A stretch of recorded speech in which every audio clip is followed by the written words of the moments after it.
We'll talk about it more on the next slide. Um, but where do you want to be, right? I when I started, and I still recommend folks start close to home, um, only because it's the easiest and cheapest way to get smart, right? Um, you got to go to these properties. I know Terry was at a property today local to him, and he it may not work out, but he was on the ground there doing it, and he learned more in that instance than he would if he was just sitting behind his desk looking at properties in Florida because he needs a tan, right? These are so when you start close to home and then expand at some point, right?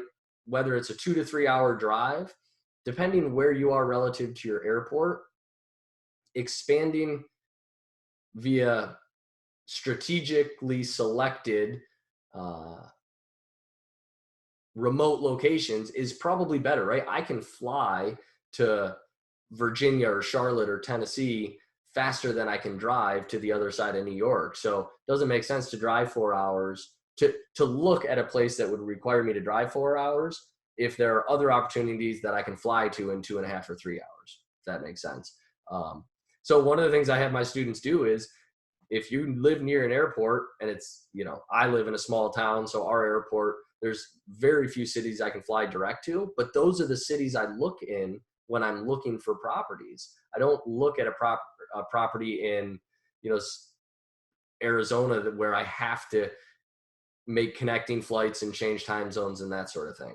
Um, Again, this comes back to that efficiency thing. You want to look for properties that are you can get to most efficiently.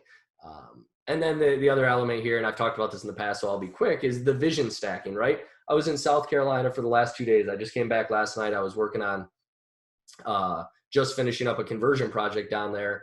And I got there, 3 nights ago, and spent the night at my buddy's house. I got in late. We talked for a couple hours and went to bed. I woke up in the morning. Then I went and did my work for a day and a half. I had a half day left, so I went to my other buddy's house and met up with him, his wife, their 2 kids, and a couple other friends, and we had dinner. And then I got back on my plane. So I buy storage facilities in places that I want to go to, anyways, right? And you should do the same thing. Not only that, but in an emergency situation, I own a property an hour from these buddies of mine. There are people that I could call in an emergency and say, dude, I need your help. And they would do that for me, right? So it's good to have them nearby.